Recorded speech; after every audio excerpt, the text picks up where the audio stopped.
Love and health form the foundation and pillars that support all that you do to create fulfillment and success in every aspect of your life.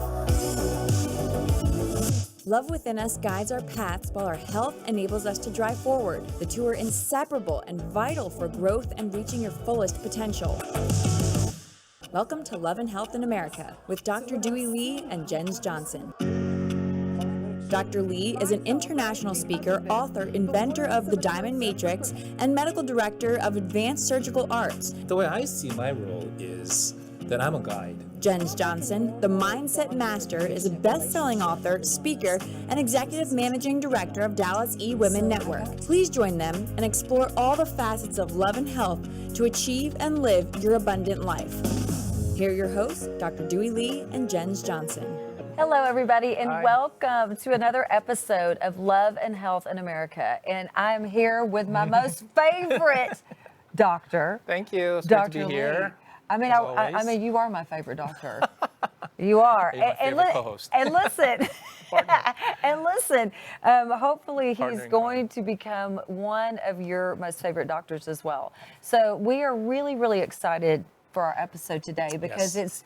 it is just an extension of really what we've been talking exactly, about yeah. with the love and the help and boosting your immune The system. Yeah. And last episode we talked about vaccines, and now it's a continuity into coming back into ourselves. Right, that's Yeah. exactly right. Right. So we're going to be talking today with an incredible guest that we have. You're going to love her, and I'm going to tell you a little bit about her. Anne Redelfs, MD, is a retired psychiatrist and author of 4 books about developmental healing. The Awakened Storm, Illness Can Be the Cure, With Every Addiction, Infants Are Trying to Meet Their Needs, and What the World Needs Now. Trauma, Recover for Ourselves and Our Children. She enjoys public speaking on each of these topics as well, and currently resides in North Dallas, where she practices what she calls soul listening and soul gardening. And listen, I am so excited to welcome you to the show because we're going to be talking about what is the psychological immune system. So, I mean, we've already been talking about all of this, but before you really start on that topic, I am sure everybody's interested in how did you get to where you are now? What was that journey like? Well, I went through pediatrics first for a couple of years before I went into psychiatry. And there we were focused on child development, naturally. Where were kids in their developmental milestones? Were they supposed to be? And gosh, it just was imprinted in my brain. And there was also a lot of child abuse, meaning kids were stuck in their development. They didn't progress because of some of the overwhelming trauma.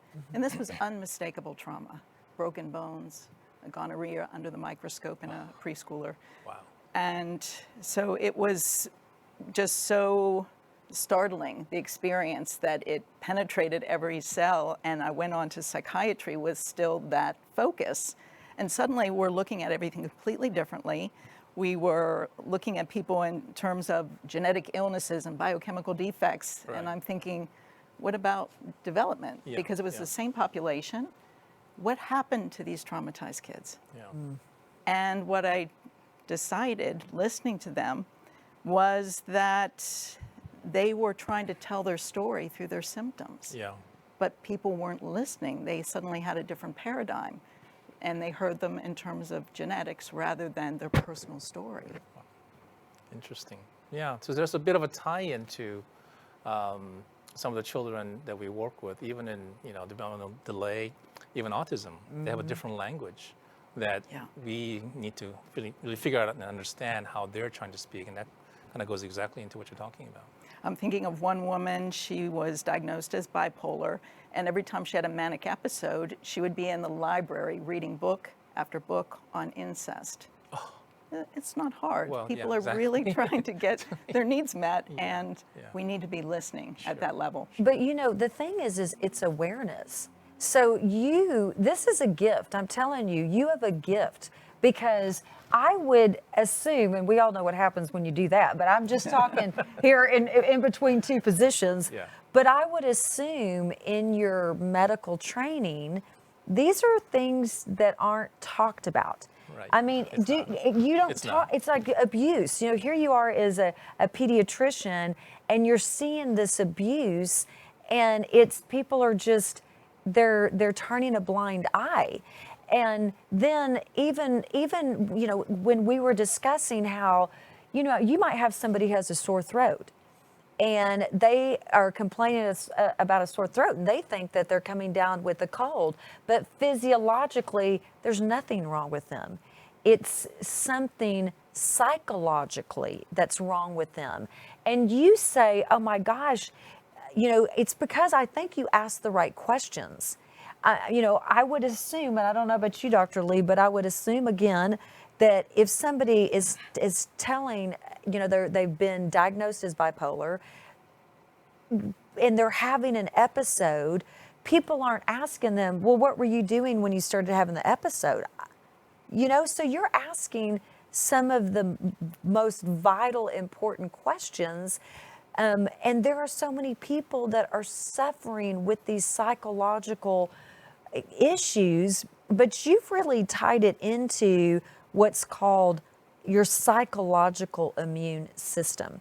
Well, let me tell you a story actually that comes to mind. I'm thinking of one teenager came into the clinic with an asthma attack, and I did ask her that question, what was going on when this attack came on?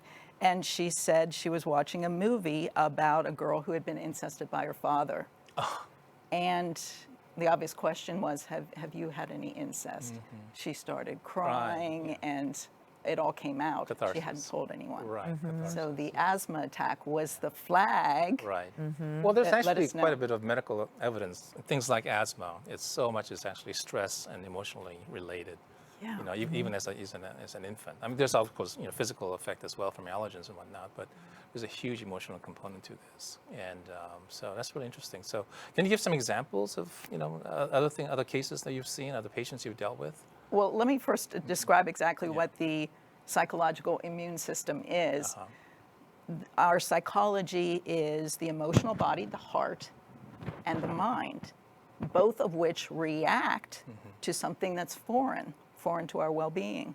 So let's look at the emotional immune system first. Our bodies react to what is contrary to our human nature, and we react with negative emotions. For example, in a healthy person, these reactions are appropriate to circumstances. We've experienced a loss, and so we cry. We've experienced injustice, so we are angry. And something threatens us, we're fearful. Biologically built-in mechanisms. But what happens in our society is so often we think we know better, and we tell children, oh, you shouldn't be feeling that way, and we correct them. Yeah. And the kid learns that what's natural to him, there's something wrong. Right. So he starts changing it. And why this is a problem is we need these flags. It's like the white blood cell count in the blood when we have an infection. It's saying, hey, the immune system is triggered here. These flags of our negative reactions are saying there's something wrong here. If we don't have them, we often don't know there's something wrong. Yeah. And so the problem can persist. Well, even something as, you know, innocuous as telling a boy, oh, boys don't cry. You know, we're all, I mean, I certainly grew up with that kind of saying, oh yeah, boys are brave, boys don't cry. If something hurts them, you know, you learn to suppress it. And something like that, I think something similar is told to girls as well. Well, definitely. And it's not just the parents. I mean, because listen, I come from a family of, there's 6 of us. So, you know, it's what, I think the siblings can we trigger cause, everything. I'm the oldest you know, of 5, I think so the siblings can cause a lot, you know, I mean, but there's real damage that has been done to many people. So how does somebody start to recognize and become aware of maybe things that they're experiencing that, you know what, maybe this isn't physical, maybe this is psychological? I mean, how do they become aware of that?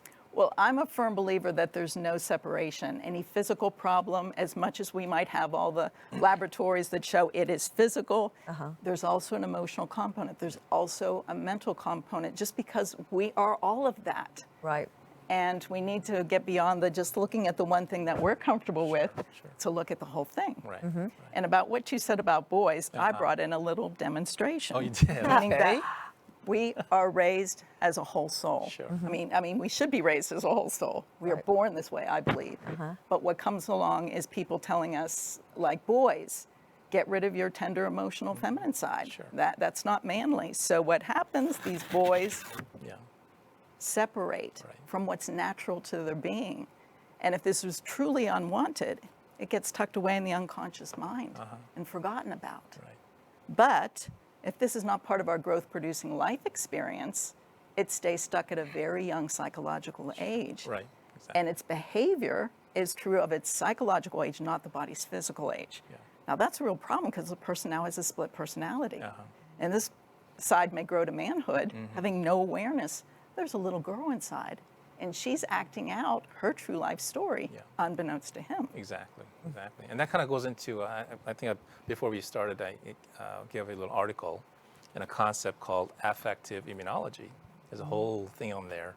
I think that kind of ties into exactly what you're talking about. You know, by ignoring a vital portion, a vital part of your emotional makeup and really deep spiritual makeup, which makes us a whole, that disjointed affect literally has a profound implication in your own physical immunology, which is what we're talking about, and how you stay healthy.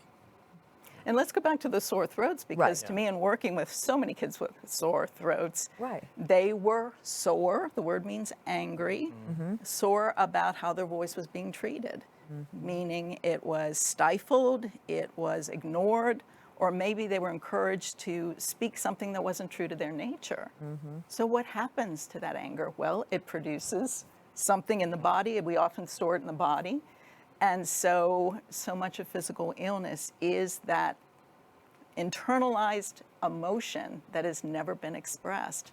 Right. So listen, I mean, when you were doing the paper, The Soul, I would was like, assume, here I am. Y'all are gonna think I'm crazy, but I would think there are a lot of men that's how they were raised. And so you're dealing with these grown men that have a side of them that has been so suppressed, and are, they're at whatever age they locked that away, and now they're having problems in their relationships. Absolutely. Yeah. And so how do you fix that? And I don't even know if you can fix it, but how do you make it better? Well, I tell couples that they need to be raising the children on the inside at the same time as they're raising the children on the outside. That is a healthy marriage. That is so, well, and that is one thing, and I've heard this before, where you've got to come on my other podcast that's called Wake Up in the Word, because for this whole entire month we're talking about marriage. But, I have heard that if you go into a marriage with the intent of realizing you're both broken, I mean, let's just face it, we are all broken in some form or fashion. And if you go into that marriage, into that relationship with the intent of, like you said, wanting to help to the best of your ability, make some of those childhood injuries heal or better, instead of tearing one another down. But how can you do that when people don't even want to be aware that they've got issues? I mean, how do you do that? Doctors? I'm here. Well, let me go into the other part of the psychological immune system, which is the immunity of the mind, the immune system of the mind. Let's take the kids with the sore throats, holding back their voices, they come to believe there must be something wrong with my voice because people don't want it. Or there may be something inherently wrong with me because people don't want what I'm expressing. And so these false beliefs permeate their minds. And what does our mental immune system do? It's very creative. So it makes up stories to make these painful beliefs more palatable and make the person feel better about themselves. So let me ask you something, because when we first met, you mentioned this phrase, soul listening, and I thought soul whisperer, kind of close. But so tell me about this. It's a really fascinating idea, and also I want to understand from you how you're using these techniques to, obviously you must be seeing patients and treating people, and how you're integrating the whole idea of spirituality, emotionality, as well as the health of the person. But the whole concept of soul listening is really fascinating to me. So if you could spend a few minutes kind of explaining that and how you came up with the phrase even. Well, I see everything that's going on in the physical body as communication, a metaphor for something the soul is communicating. Like, take a typical person who has too much of something in their physical body. That means that they are too much in some area of their emotionality, or some thought process is too much and they need to tone it down. Or it can be the opposite. They're too little, they're holding themselves back, and their body's giving them too much, saying, come on, we need more from you. So it can be either an indication of where you are emotionally, mentally, or you need more of that. I see. A recommendation of treatment. So how do you start the whole listening process? Let's say I'm a client coming in to see you. So What are your symptoms? Oh, I see. Okay, I got a backache. Okay. Yeah. Back is behind you. Right. There's something you're putting behind you that is not over. It hasn't been dealt with. It's still causing you pain. I have a very bad lumpy mattress. Okay. Something Wake up with it every morning. Well, there might be some bad things going on in that bedroom. No, I don't want to get into all that. It's so bad. No, but this is really a physical thing. But physical things have metaphoric Of course. value. Like, for example, I'm thinking of someone walking out of their home and tripping over a rock. Sure. Okay, they damaged their knee in doing that. Where are they rocky in their personality? Rigid, unchanging, unmoving. That's the problem. And their body is trying to bring that to their attention. By tripping. Tripping on a rock. On a rock. On a rock. I'm telling you, well, the thing is that, one of the flags, I guess, is what we're talking about is, when something happens and it's really not that big a deal. I mean, like a normal emotional response would be, maybe just a little bit of disappointment. And then some people get so upset about it. When somebody overreacts emotionally or underreacts. I mean, they lost a parent and they're like, oh, well, it was like, I know people that, Really? I know Really? people like that. Wow. That are you've just lost a parent Yeah. and it's not, it's like, Just- so that's gotta be something that you're talking about where somebody has too much of something or too little of something.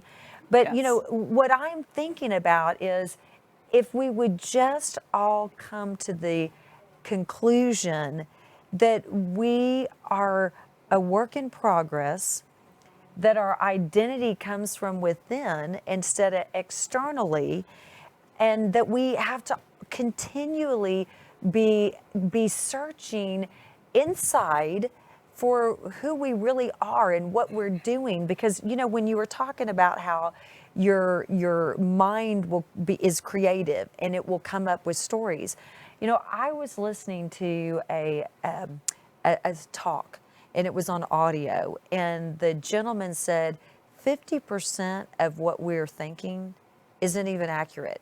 We've made it up. We've made it up to fit our own narrative. Yeah. And Exactly. when I heard that, and so they said, people are upset about things, but when you realize that 50% of what you're thinking about that isn't even the truth because you've made it up, so the narrative makes you feel better. That's when So true. So it's like, so what are you upset about? But again, how do you start the practice of becoming aware? I mean, obviously, I think it would be amazing to have a session with you.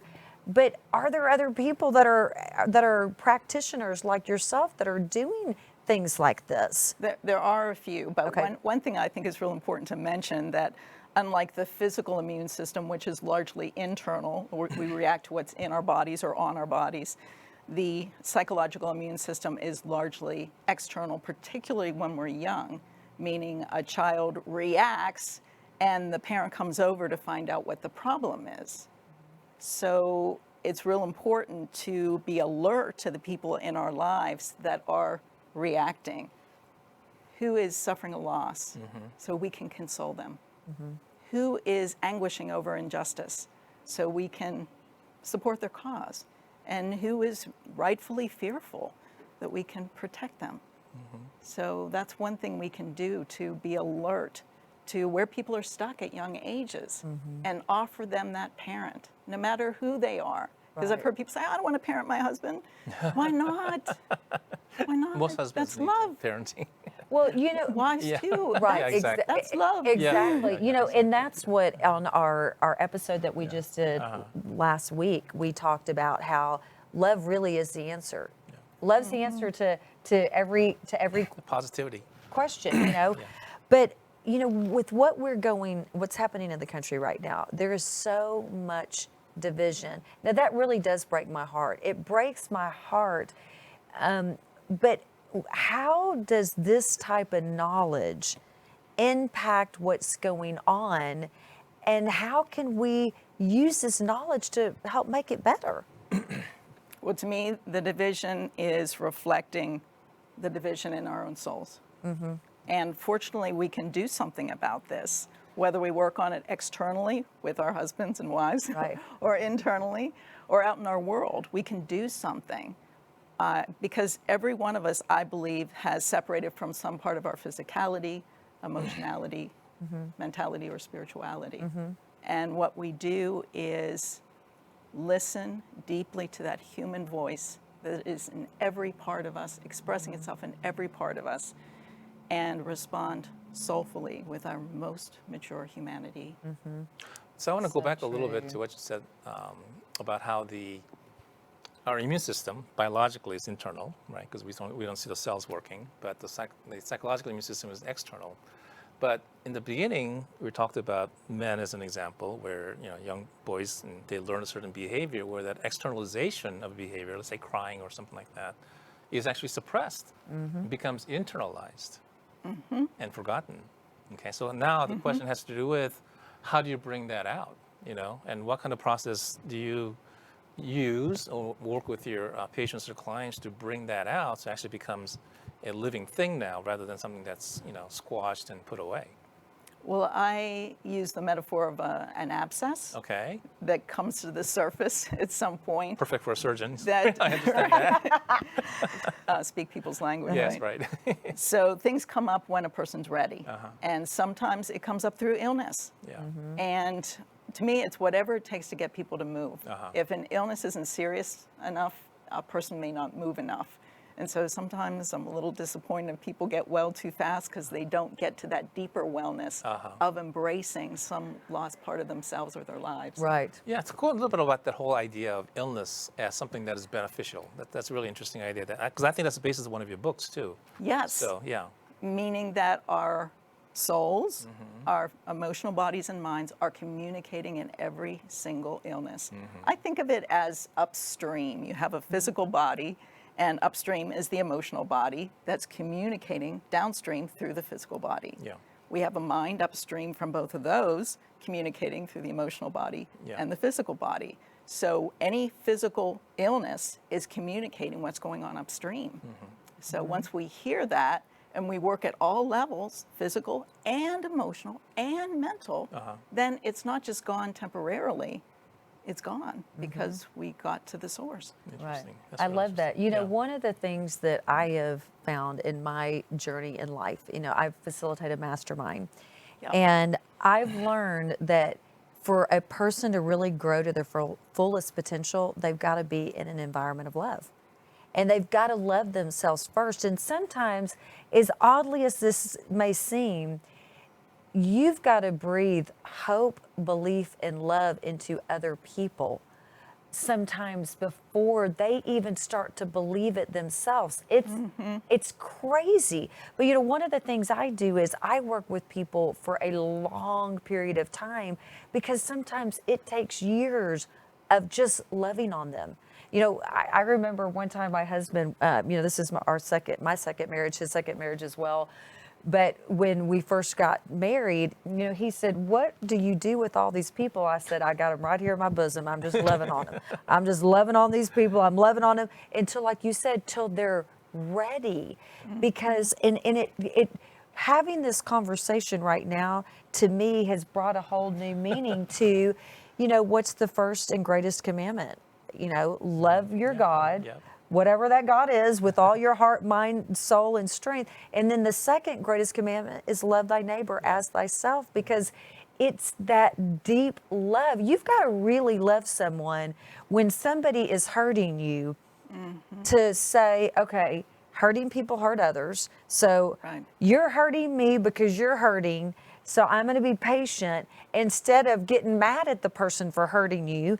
You know what I'm saying? Yeah, There's exactly. a lot Yeah. of maturity Yeah, huge. that has to go in it's involved in this. But if you're just made aware of what's going on, like, to me, this is, I mean, everybody needs to know what you're saying. Everybody needs to read your books. Everybody needs to start to understand this, because you know it will change the way people respond and react. Right. I mean, it's really, this is deep stuff. I mean, it's really deep stuff. I like it. Yeah. Oh, yeah. I like this kind of It stuff. goes right in with all the stuff we've been talking about in terms of the, you know, not only the diamond matrix, but how it integrates with everything else, you know, in the major points of being healthy and achieving health. I mean, you know, that's really, you know, it really is the crucial part of the diamond matrix that I came up with. And I kind of talked about it during our episode, the difficulty I had coming out with that area of emotional, spiritual health, because it's such an abstraction for so many of us. But it, you know, when I finally hit up on it, that's the vital last piece that you have to have in order to have a complete, you know, system of wellness, you know, and how this fits into everything. So Absolutely. yeah, and I know you have a little familiarity with that, so I think it's really interesting to develop this even further. So yeah. And Brad, I'm glad you brought up God, because by definition, he's everywhere. Yeah. And so every part of us, he must be in somewhere. And to me, finding that, so we can love our sadness, we can love our anger, we can love our fear, we can love our mind, even with all its storytelling, and find value in every part of ourselves. Right. And you know, I think it's so important because, look, we're all trying to do the best job we can, right? Yes. Well, I mean, I certainly do. I think most people, Yeah. people are just trying to do the best job they can. And, you know, hurting people hurt others. You know, you become a parent and you've got childhood wounds of your own, and then you're trying to help your kids. And, you know, it just made me think. I've got 5 kids, and I was talking to one of my sons, and, you know, he's just made some decisions in college that, you know, listen, this is what I think is so funny, is I think to myself, man, if you knew all the crazy things I did, you know, but we all make them, and that's how we learn. But he said something to me, and he said, you know, Mom, I know I've got to prove I'm worthy. And that just killed me when he said that. I said, Oh, wow. You were worthy the day you were born. I said, you're worthy. You are worthy right now. I said, you might have made some decisions that didn't end up with the results you wanted them to be, but you're worthy. And you were worthy the day you were born. You will always be worthy. But it made me think of, and we kind of touched a little bit about this before we started the broadcast, that our kids are growing up in a world where, as toddlers, they've got a cell phone in front of them. They've got social media. Yeah. They're comparing themselves to everyone else. And we live in a different society now. And I just wonder, what will that impact be on that generation that they're thinking that they're not worthy when of course you're worthy. And it really, I think the generation that's coming up, they need this information. I mean, we all need it, right? But I think they're going to need it even more than our generation. Yeah. And I just want to compliment you on catching that, because that's how we help the mental immune system, by catching these false beliefs people have Right. and the stories they make to cover them up, and offering our perspective. Of course you're worthy. Yes, yes. Now, what do our viewers need to do to get in touch with you, or to find your books and to really start digging deeper into this topic? My website is anneredelfs.com, and I would love to hear from you. Let's have a conversation. And you know what? I'm telling you, one of the many hats that I wear, I'm executive managing director for the Dallas chapter here in eWoman Network, and we've got to have you come and speak. And we've got to do, Yeah, I should be think great. you need your own show. Who thinks Anne needs her own show? Because this is vital information for the healing of our country. Yes. I mean, it really is. It's like, how can we help heal one another if we're all can't heal messed up ourselves. ourselves, you know? So we just thank you so much, Anne, for coming on the show. Is there any parting words you'd like to say before we close up?